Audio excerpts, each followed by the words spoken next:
What's up, crew? Hope you're having a rad day. In this episode, I'm going to be giving you a tour of one of Snow Summit's favorites, Partywave to Westridge. I'm Alan, and this is the MTB Alan channel.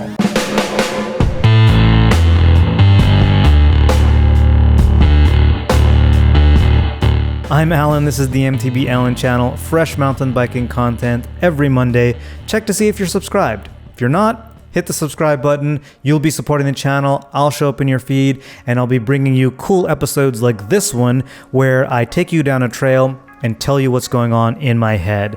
This is episode 3 of the Trailhead series. Doesn't matter if you haven't seen the other episodes, they're all pretty much standalone, but I will put a link up in the corner for a playlist of the other Trailhead series if you're interested in that.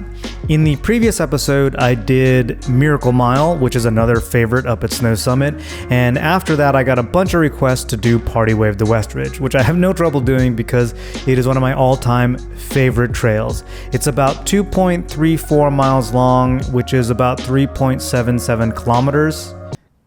Kilometers? Anyway, if you're doing it at trail speed, it takes you between 6 and 7 minutes to do, and it's kind of like one long rhythm section, which is why I love it so much. Because we're going to be going down this trail pretty quickly, I'm going to keep a lot of my commentary pretty basic, like telling you where I'm braking and how, what I'm thinking about in certain corners. But I will be stopping it or slowing it down from time to time where I feel like there's places where they could use a little bit more description. And with that, let's go ahead and get on the trail. So, Partywave to Westridge. Partywave starts with Partywave and then links into Westridge.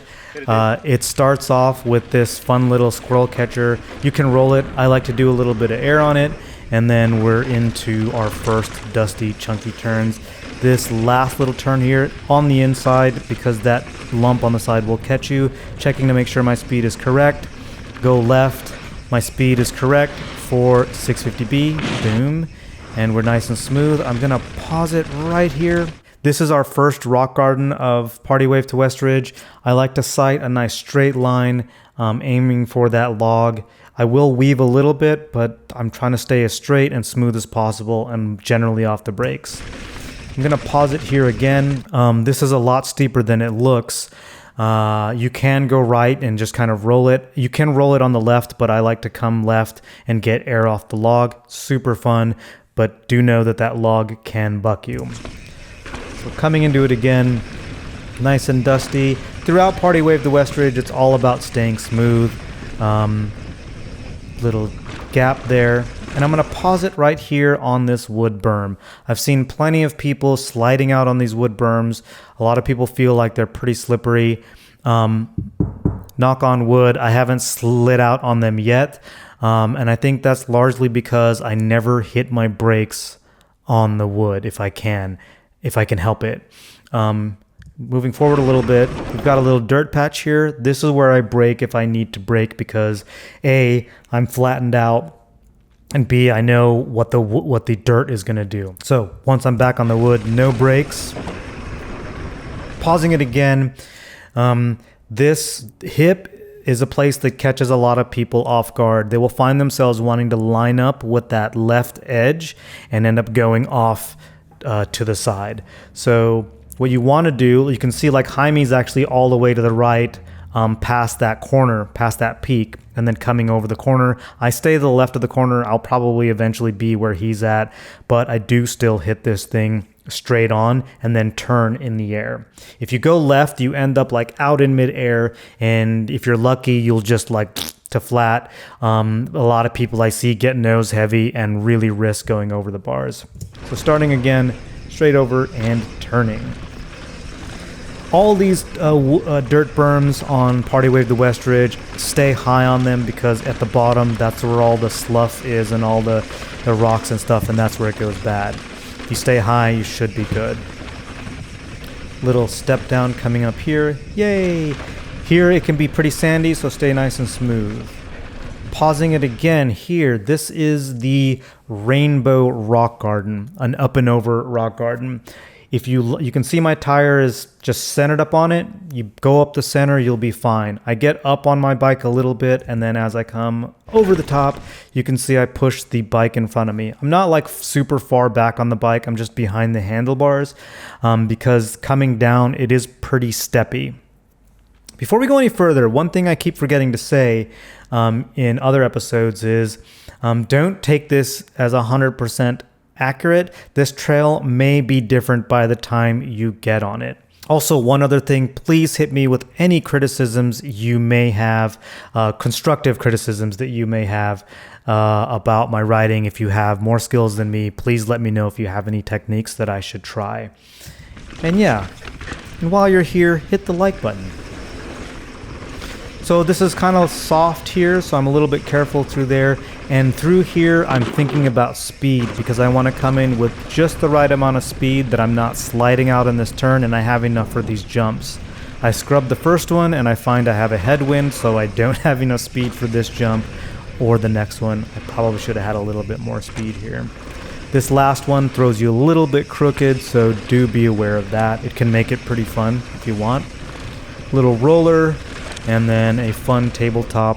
This landing is often a bit soft or chunky and loose. I like to get some air off of this root here. And I'm going to pause it here again for a hazard. If you look down there to the right, you'll see a little stump. That stump, it does not move. So if you hit it with your pedal, you will go flying off into those rocks there you see on the other side of the trail. I've seen it happen. It's almost happened to me. It's dangerous. So the trail will seem to make you want to go over there, so do whatever you can to avoid that. Yeah. And then we are at a standard break spot, a rest area. This is a great place to check in with people. But more than that, for me, it's a good place to check in with people because just after this is where we're going to split and go from Partywave on to Westridge. People talk about going over the bridge or under the bridge. If you go under the bridge, you stay on Partywave. Over the bridge, you will then be on Westridge. So yeah, we got some thumbs up, everybody's good to go. I put my hand in front of the lens. That's an old skateboarder technique to let you know where to cut. This is Jaime in front of me, hitting that log ride. I've never done that. This line on the right is optional, but fun. I think the first time I saw somebody do that was Aaron Gwynn who did it, and I was like, woo! No brakes, no brakes, no brakes. Boom. I now hit that tombstone on the left. Super easy, fun jumps. This is loose here, so do be careful. Try not to hit your brakes through there. And then I like to get air off of here because I usually have to work for this one. Again, a couple of dirt berms where you want to stay high. Here, I'm braking here as much as I can and then trying to let go on this guy to get air here. Some of these dual slalom turns, again, staying high and really using some bike body separation to make those turns without sliding out or without having to slow down too much. This is an area that's definitely affected by wind too. With the tailwind, you can end up overshooting the jumps that follow this. Love these wall rides. I am going to pause it here. The thing with wall rides is you want to think about coming across the wall in a long arc and then letting your speed dictate how high or low you go. I see people try to go up and down them, and that's dangerous whether you're going fast or slow. If you're going slow, you're going to find it harder to maintain traction, and if you're going fast, you're going to risk going off the top of it. The slower you're riding, the lower you're going. So I like to air off the end. This jump I've often overshot, and then this lands in a turn. Real quick, you just want to make sure you have enough tire pressure because I definitely have hit my rims on those, the edge of those pavers. I like to roll over this knuckle because I don't like to come into this turn with too much speed. You can see all those braking bumps in there. Fun kind of step up with the knuckle. I'm always scared of this second one because when I clear it, I'm always risking running into that tree. No brakes, no brakes, no brakes, no brakes. And then working to get over this jump. Through here, it's nice and smooth. This is one of the best rhythm sections. Just really nicely built jumps. I haven't hit that tombstone on the left. Really trusting my Maxxis rubber for grip through here. And then again, no brakes after this. No brakes, no brakes, no brakes. And then to the left a little bit on that jump because it will throw you a little bit to the right. And then a couple of fun little turns, jumps there. And then from here, it's really kind of, for me, it's like mental break time. I'm still obviously paying attention, but there's really not much risk going on the trail here. Just after this, a lot of people will take a break, but I find this to be enough of a break for me for the rest of the trail. So you'll see like somebody here is taking a break. I like to continue on, staying high on the berm. This one, I like to just rail and tuck in, and then brake here, and then off the brakes here, and then pumping out to get my speed back. That's a fun little turn in there around that. Is that a tree or a pole? I don't know. This is a good example of like going kind of straight and then turning at the very end with some bike body separation. I love this here because it throws your bike around and you just kind of like float on top. I like that left line. A couple of pedal strokes here to get speed for this. Tucking in and jumping out. Pulling to get over this without casing it so that I have more speed. No brakes, no brakes, no brakes, no brakes. And pull. And pump. Pull. And then here, really trying to stay centered in this turn because either side is loose and soft. I've definitely gone down there pretty hard. A little pull for a little bit of air. This jump is super fun and easy. I have hit a branch on my head when I was a little too far right, so watch out for that. And we're coming into our last several turns. Again, staying high. This jump kicks a little bit more than a lot of the other turns, so do be aware of that. Going really high here. I love going really high there. Often elicits a hoop from me. And that's it. That's Partywave to Westridge. And I freaking love that trail. So much fun. One of my favorite trails up there. I'm definitely guilty of going up to Snow Summit and spending 90% of my day on Partywave to Westridge. It's a really good trail actually to do party trains on. Maybe that's why it's called Partywave. But it's really good for that because you pretty much always have really good lines of sight down the trail, so you can see what's going on in front of you, and you can even see maybe a rider or two in front of the person that you're following. So it's really good for that.